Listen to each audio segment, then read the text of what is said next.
하나님의 임재 영광과 은혜라는 제목으로 하나님의 말씀을 이 시간 나누려고 하는데요. 시편 139편은 표제어에 나와 있는 것처럼 다윗의 시예요. 시편 150편 중에 다윗의 시는 73개의 시가 있고요. 우리가 읽은 139편 이전에 138편부터 145편까지 또 150편 후반부에 다윗의 시만 모아서 구성되어 있는데요. 특별히 시편 139편이 우리에게 특별히 의미가 있는 이유는 이 시편에서 하나님의 임재에 대해서 다윗이 고백하는데요. 성경 여러 곳에 하나님의 임재에 대해서 이야기하지만 오늘 시편만큼 하나님의 임재에 대해서 가장 구체적으로 잘 묘사된 것이 없기 때문에 우리에게 더 의미가 있다고 생각되어지는데요. 하나님의 임재 그러면 하나님께서 눈에 볼 수 없는 영적인 존재이기 때문에 우리가 보거나 만질 수 없는 존재죠. 그런데 그 영적인 하나님께서 나타나시거든요. 스스로의 존재를 나타내시고 머무는 것이 임재예요. 특별히 우리가 예배 드릴 때, 또 찬양할 때, 기도할 때 하나님의 임재를 간절히 바라고 소망하잖아요. 그거는 뭐냐면 하나님께서 우리 가운데 존재를 나타내시고 이곳에 머물러 주십시오. 함께해 주십시오. 그런 마음으로 하나님의 임재를 소망하는데요. 참 다윗이 개인적인 삶의 고백으로 어떤 성전에 올라가면서 예배 가운데 하나님의 임재를 경험한 것을 고백한 것이 아니라 철저히 다윗 개인의 삶 속에서 하나님의 임재를 경험한 것에 대해서 고백했다는 거예요. 그래서 성경에 보면 다양하게 하나님의 임재에 대한 묘사들이 등장해요. 몇 가운데만 이렇게 살펴보면 출애굽기 3장에는 하나님께서 시내산에 떨기나무 가운데 하나님은 보이지 않는 분인데 모세에게 나타나서 모세 앞에 이제 하나님께서 머무시는데 그 모습이 떨기나무 가운데 불꽃으로 임재하셨죠. 하나님께서 그래서 이것은 거룩한 것이니 내가 이곳에서 네 발의 신을 벗으라. 하나님이 임재했으니까요. 그곳에 머무니까 그것이 이제 거룩한 곳이 된 거죠. 불꽃으로 하나님께서 나타나시고 머물렀어요. 그리고 출애굽기 40편에 보면 하나님께서 하나님의 백성이 하나님 앞에 나아갈 때에 제사를 드리기 위해서 성막을 짓게 했는데 이 성막 또는 하나님을 만나는 회막이 다 완성된 다음에 구름이 그곳에 이렇게 내려왔어요.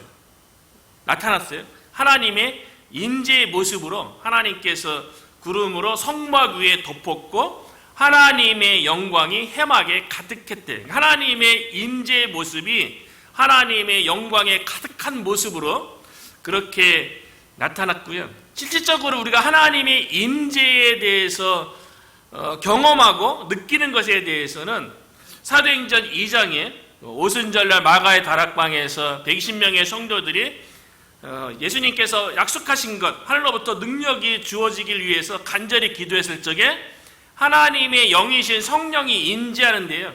그 임재하는 모습이 불의 혀 같은 모양 같은 것, 그리고 급하고 강한 바람 같은 소리로 각 사람 머리 위에 이렇게 임했다라고 기록하고 있어요. 하나님의 임재의 모습을 이제 초대교회가 탄생하는 가운데 잘 이렇게 묘사가 되어 있죠. 그 하나님의 임재 가운데 성도들이 낭곳 방언으로 말하는 그런 놀라운 일들이 벌어졌고, 그리고 방언 가운데 그 방언이 특별한 얘기하는 걸 한 것이 아니라 하나님의 큰 일은 구원이랬죠. 구원에 대해서 서로 방언으로 얘기하는 그런 일이 임재했을 때 성도들 가운데 나타났던 거죠.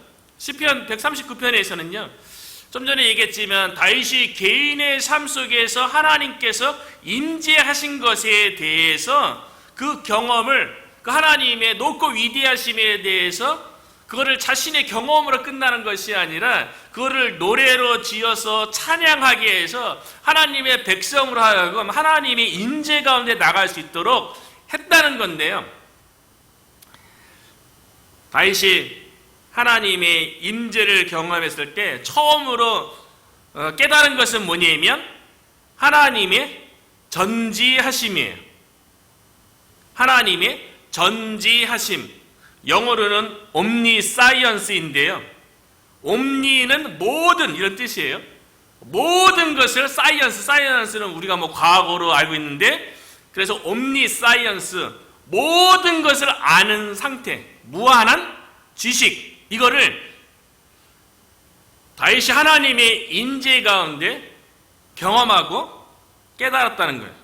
그래서 그 하나님의 전지하심, 모든 것을 아는 것에 대해서 뭐라고 고백하고 하나님을 찬양하냐면요, 1절부터 4절에 보면 4절밖에 안 되는데 5번에 걸쳐서 아신다는 표현, 하나님의 전지하심에 대해서 얘기하는데요. 다시 천천히 한번 읽어보면 여호와여 주께서 나를 살펴보셨으므로 나를 아시나이다.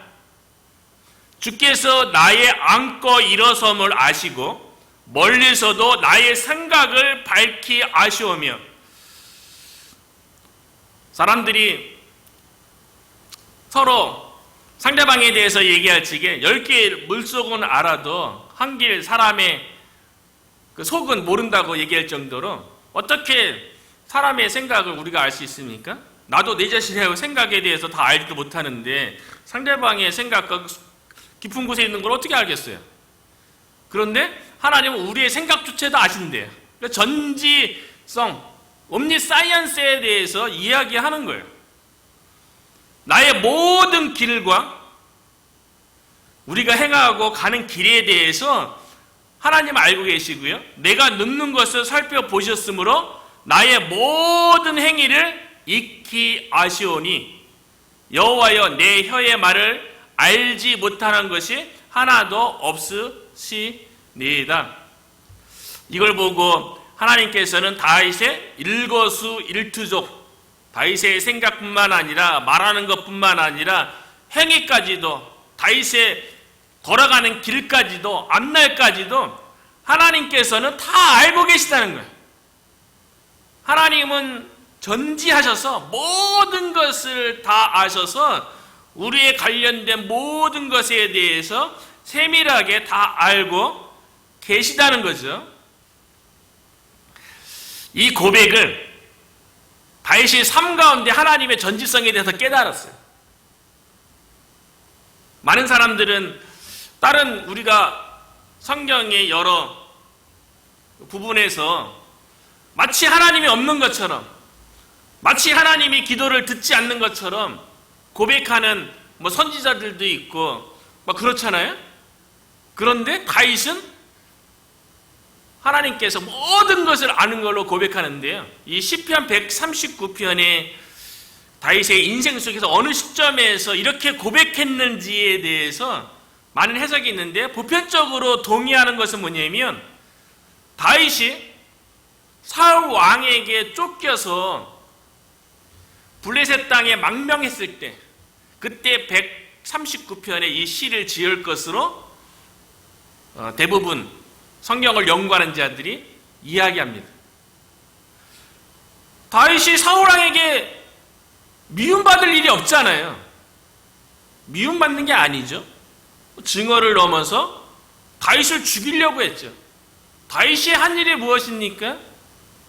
10대 소년에 만군의 여호와 이름으로 이스라엘이 위기에 처했을 적에 물맷돌로 골리앗 장수를 물리치고 블레셋으로부터 이스라엘을 구원한 그 이 사건 때문에 사울 왕이 스스로 다윗에 대해서 열등감을 느낀 거죠.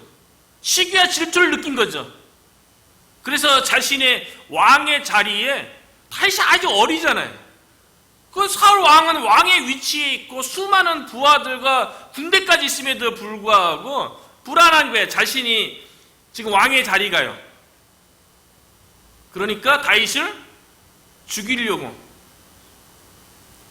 했던 거죠. 그리고 다윗 왕이 사울 왕을 위해서 다윗이 하나님의 임재를 늘 경험했다는 게 사울이 막 그러니까 한쪽으로 막 골몰하지 않았겠어요? 다윗 때문에 막 시기, 질투, 뭐 분노 이런 부정적인 감정 속에서 악신이 역사했죠.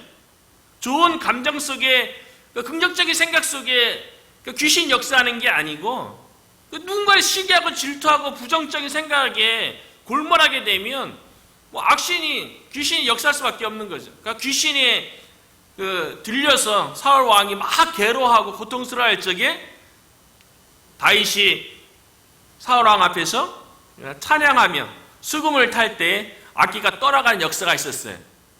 그리고 사울 왕의 마음이 상쾌해지는, 마음의 평안을 가져주는 그런 놀라운 찬양을 할 수 있었던 것도 다윗이 하나님의 임재를 경험하고 하나님이 함께했기 때문에 그의 찬양에 능력이 있었던 거죠. 그의 찬양 가운데 귀신이 쫓겨나가고 사울 왕의 마음을 편안케 하는 은혜를 나타냈던 거죠. 그랬는데 사울 왕에게 쫓기고 그 자신의 나라가 아닌 적국이었던 원수의 나라였던 블레셋에 피해서 그곳에서 미친 척을 하면서까지 자기 자신의 생명을 유지하려고 하는 그 자기 처지가 그 상황 속에서 하나님은 내가 이렇게 고통당하고 내가 이렇게 힘들어하고 사울 왕으로부터 내가 부당한 대우를 받고 있는데 하나님 이 상황을 아실까? 하나님 뭐 하고 계시지? 내 삶 가운데 하나님이 동행하고 계실까? 우리의 생각은 그럴 것 같잖아요. 우리의 삶에도 그렇잖아요. 이해되지 않는 상황, 이해되지 못하는 그 고난 가운데 있을 적에 하나님이 함께 하시는지에 대해서 의구심을 갖게 되잖아요. 그런데 오히려 다윗은 블레셋에 망명해 있는 그 어찌 보면 인간적으로 생각하면 어처구니 없는 그 상황 속에 있는 자신의 삶 가운데서도 다윗의 그 길을 하나님은 다 알고 계셨고요. 그것에서 다윗이 무엇을 느끼고 무엇을 생각하고 무엇을 고민하고 있는지 하나님은 다 알고 계셨다는 거예요. 그리고 다윗이 지나온 일, 지금 처한 일, 앞으로의 갈 길도 하나님은 다 알고 계시다는 것을 다윗이 고난 가운데 하나님의 임재를 경험하며 깨달았다는 거죠. 하나님은 우리의 일거수일투족, 우리보다 더 많이 아신다는 이 사실이요, 얼마나 큰 우리에게 위로가 되고 힘이 됩니까? 내 존재에 대해서 누군가가 인정해주고 알아준다는 것만큼 큰 축복이 어디 있겠어요? 그래서 누가복음 12장 7절에도 보면 하나님에 대해서, 하나님의 전지하심에 대해서 너희에게는 심지어 머리털까지도 다 세신 바 되었나니 두려워하지 말라. 너희는 많은 참새보다 더 귀하니라. 머리털을 어떻게 셉니까? 우리가 실제로 뭐 머리털 이렇게 일일이 센다고 할지라도 할 수 없는 일이죠. 그 수많은 머리털을 어떻게 세요? 그런데 하나님의 전지하심은 우리의 머리털까지 정확하게 세실 정도로 우리의 삶의 모든 것에 대해서 다 알고 있다는 거예요. 그런데 그 우리에 대해서, 삶에 대해서 누구보다도 더 잘 알고 계시는 하나님께서 하물며 참새보다 너희가 더 귀하지 아니하냐. 자연 속에 날아다니는 하찮게 여겨지는 참새까지도 하나님께서 일일이 아시고 보살피는데 우리의 모든 것을 머리털까지 세신바 되시는, 그렇게 아시는 하나님께서 우리에 대해서, 우리의 필요에 대해서, 우리의 돌보심에 대해서 얼마나 세밀하겠냐는 거예요. 우리를 잘 아시는 하나님께서는요, 우리에게 있어야 할 것, 우리에게 필요한 것, 우리가 구하는 것에 대해서 누구보다도 잘 알고 계세요. 그래서 마태복음 6장 8절에 보면 그러므로 그들을 본받지 말라. 그들은 하나님 없는 이방인들이에요. 뭐 말을 많이 하고 그래야지. 이방인들은 신에게 정성을 다해야지, 신이 감동해서 응답한다고 그렇게 믿잖아요. 우리나라도 이전부터 불특칠성을 향해서 간절하게 믿어요. 지성이면 하늘이 응답한다고. 지성이란 말 자체가 정성을 다하면 하늘도 감동하고 감복해서 응답한다고. 지성이면 감천이라고요. 그런 말을 이방인들도 다 쓴다고요. 뭔가 간절히 바라야지만이 거기다가 갈멜산에서 엘리야 선지자하고 바알 선지자, 아세라 선지자 850대 1 대결을 벌일 때에도 바알 선지자하고 아세라 선지자들이 처음에 막 간절함을 다하다가 그래도 응답이 없으니까 어떡합니까? 몸을 막 상하게 하고 막 괴롭게 해야지만이 마치 신이 응답되어지는 것처럼 그렇게 막 이렇게 강구하잖아요. 그런데 하나님은 그런 이방인 같은 하나님이 아니라는 거예요. 구하기 전에 너희에게 있어야 할 것을 하나님 너희 아버지께서 아시느니라. 하나님의 전지성은요, 우리가 구하기 전에도 다 알고 계세요. 그런데 구하기를 바라고 기도하기를 바라는 것은 뭐냐면 그 과정을 통해서 하나님과 친밀한 교제, 하나님과 인격적인 교제를 나누기를 원하는 것 뿐이죠. 그리고 그 응답되어지는 과정을 통해서 하나님께 영광 돌리고 하나님을 찬양하기를 하나님께서는 바라시는 거죠. 구하기 전에 우리에게 있어야 할 것을 잘 아시는 그 하나님께서 빌립보서 4장 19절에 보니까요, 나의 하나님께서 그리스도 예수 안에서 영광 가운데 그 풍성한 대로 너희 모든 쓸 것을 채워 주시리라. 우리에게 필요한 것 하나님께서 아시고 채워 주시겠다고 그렇게 말씀하신다는 거죠. 다윗이 블레셋 가운데 망명 가운데 있었지만 하나님께서 다윗의 길을 아시고 그가 하나님께서 기름 부어 세우신 대로 그의 앞길 가운데 하나님께서 고난 가운데 다윗의 믿음과 인격을 다듬으신 이후에 때가 되었을 적에 이스라엘 전역의 왕으로 하나님께서 세우신 거 아니겠어요? 우리의 모든 필요를 잘 아시는 하나님께서 우리에게 필요한 것 구하기 전에 이미 알고 계신 그 하나님께서 때를 따라서 우리를 풍족하게 채워주실 줄로 믿습니다. 두 번째, 하나님의 임재를 다윗이 경험한다며 깨달은 게 뭐냐면 하나님의 편재성이에요. 하나님의 편재성. 영어로는 omnipresence인데 어디에나 계신다는 게, 편재라는 말이 어디에나 존재한다, 어디에나 계신다, 그런 뜻인데요. 그래서 omnipresence, 모든 곳에 나타난다. 하나님은 성전에만 계시는 분이 아니고요,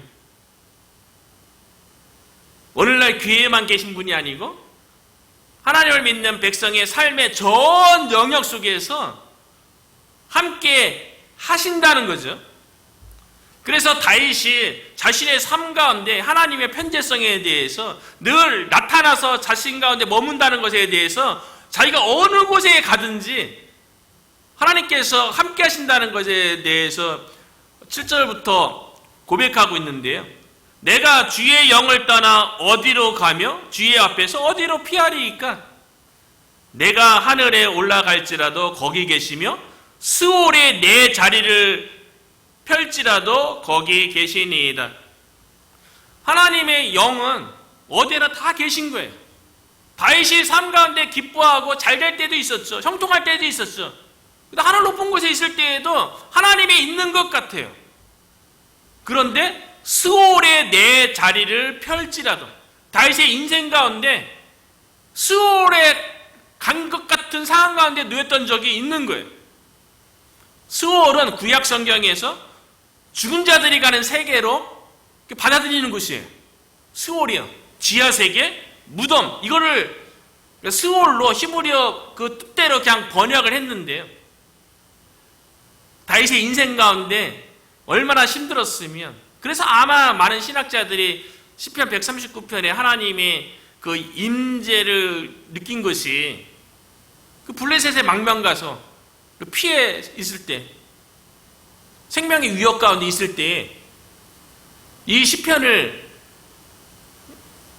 지었다고 얘기하는 게 스올에 내 자리를 펼지라도, 자신의 삶이 지하 세계, 죽은 자들이 있는 곳, 마치 무덤 같은 그곳에 자기가 있는 것 같은 그 상황에 있다 할지라도 하나님이 거기 계시니이다.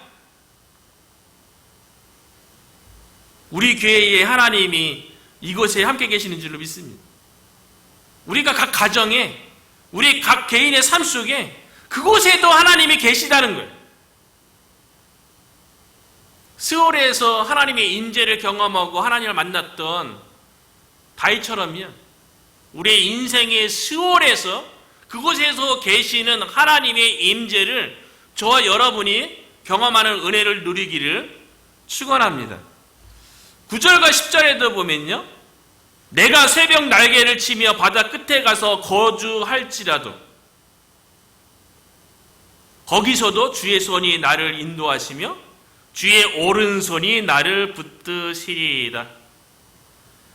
하나님이 계시지 못할 것 같은, 하나님이 역사하지 못할 것 같은 그곳에서조차도 주의 손이 다윗의 인생을 인도하고 주의 오른손이 다윗의 인생을 붙들어줬던 거예요. 우리 교회를 하나님의 오른손이 붙들고 있는 줄로 믿습니다. 각 가정의 기도 제목을 며칠 전에도 구체적으로 나눴지만요, 그 기도 제목 가운데도 하나님의 오른손이 붙들고 있는 줄로 믿습니다. 우리가 이 사실을 믿어야죠. 다윗이 하나님의 인재 가운데 하나님의 오른손이 붙들고 있는 것을 깨달은 거예요. 그로 인해서 하나님을 찬양하고 노래로 지어서 하나님의 백성으로 하여금 하나님을 찬양한 거 아니겠어요? 요나 선지자 같은 경우는요, 하나님의 사명을 받았어요. 그런데 요나 선지자가 생각해 보니까 하나님께서 명령하신 것이 원수의 나라, 적국의 나라, 아수르의 수도인 니느웨에 가서 그 백성의 악함에 대해서 회개하고 멸망으로부터 구원을 받으라는 그 메시지를 선포하라는 거예요. 요나 선지자 입장에서는 이해가 안 되는 거예요. 하나님께서는 적국의 백성도 사랑한다는 것에 대해서 받아들이기 쉽지 않았던 거죠. 그래서 요나 선지자가 어떻게 했습니까? 마치 하나님이 없을 것 같은, 그 당시에 세계의 끝이라고 여겨지는 다시스로 도망가려고 그랬죠. 요바에서 배 타고요. 그 끝에 가면 하나님이 안 계십니까? 요나의 선지자의 마음에 그런 거죠. 다시스에도 하나님은 계시는 거죠. 아무리 멀리 가면 바다 끝에 거한다 할지라도 그곳에는 하나님이 계시는 거예요. 요나가 뱃사람들에 의해서 바다에 던져지고 큰 물고기 뱃속에 들어갔을 때 그곳에도 하나님이 계셨어요.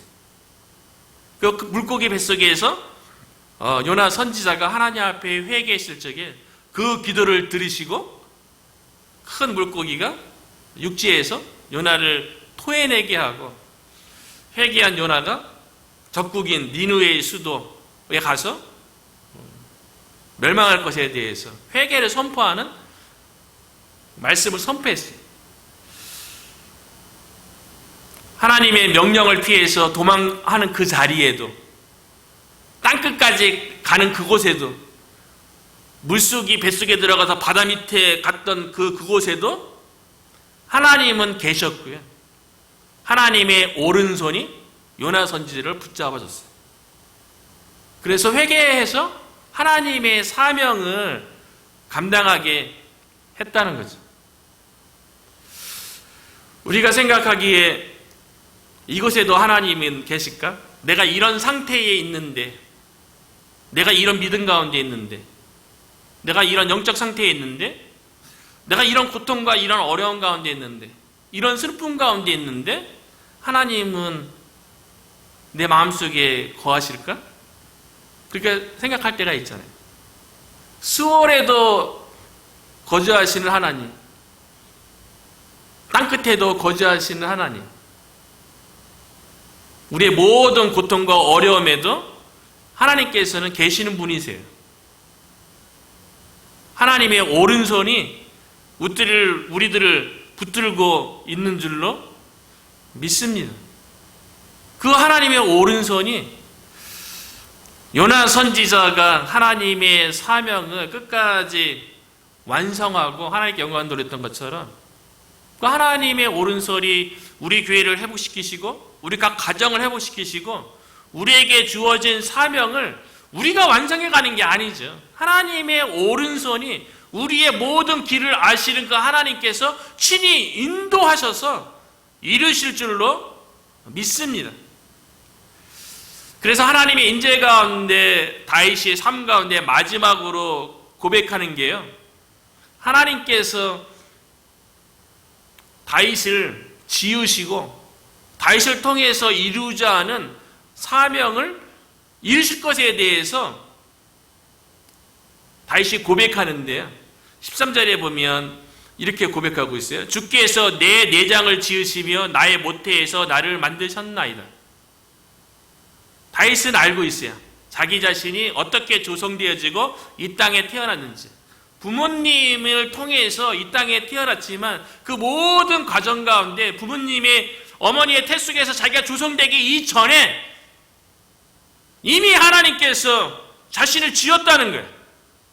14절에도 보면 내가 주께 감사함은 나를 지으심이 심히 기묘하심이라 주께서 하시는 일이 기이함을 내 영혼이 잘 아나이다. 하나님이 지으셨고요, 하나님께서 지으신 사람을 통해서 행하시는 일이 놀라운 거예요. 16절에 보면 내 형질이 이루어지기 전에 주의 눈이 보셨으며, 다윗의 앞날에 대해서 이미 하나님은 다 알고 계셨어요. 하나님은 우리의 귀의 앞날에 대해서 다 알고 계세요.